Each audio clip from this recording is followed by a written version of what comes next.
સુરતમાં એક તરફ જ્યાં પોલીસ સામાજિક તત્વોની યાદી બનાવી રહી છે અને કાર્યવાહી કરી રહી છે, ત્યારે બીજી બાજુ ફરી એક વખત સામાજિક તત્વોના આતંકનો સીસીટીવી ફૂટેજ સામે આવ્યા છે.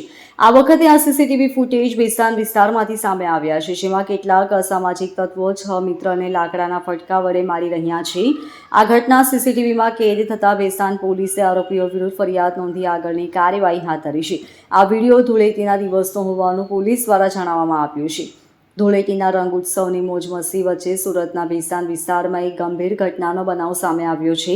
ત્રિમૂર્તિ 4 રસ્તા પાસે 6 મિત્ર ચાની દુકાન બહાર બેસી વાતચીત કરી રહ્યા હતા, ત્યારે મોટરસાઇકલ પર આવેલા 4 શખ્સે તેમની પર લાકડાના ફટકાઓથી હુમલો કર્યો હતો. આ હુમલામાં વિકાસ ચૌધરી, મનીષ ગુર્જર અને સાગર નામના 3 યુવાનો ગંભીર રીતે ઘાયલ થયા છે. સમગ્ર ઘટના સીસીટીવીમાં કેદ થતાં પોલીસે કાર્યવાહી શરૂ કરી છે.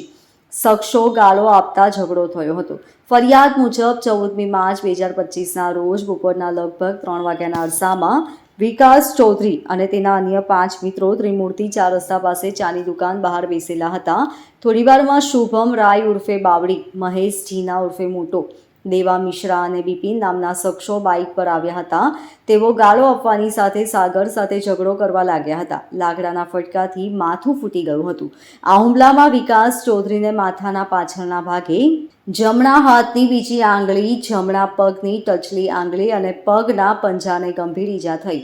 જ્યારે મનીષ ગુર્જરના માથામાં ગંભીર ઈજા થતાં તેને સારવાર બાદ રજા આપવામાં આવી હતી. આ દરમિયાન સાગર પણ ગંભીર રીતે ઘાયલ થયો હતો. ઈજાગ્રસ્ત સ્થિતિમાં તે સેવા હોસ્પિટલમાં સારવાર હેઠળ છે, જ્યારે વિકાસ ચૌધરીએ ઉધના પોલીસ સ્ટેશનમાં ફરિયાદ નોંધાવી છે.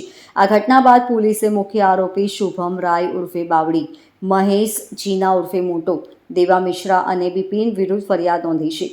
પોલીસ આ મામલાની ઊંડાણપૂર્વક તપાસ કરી રહી છે.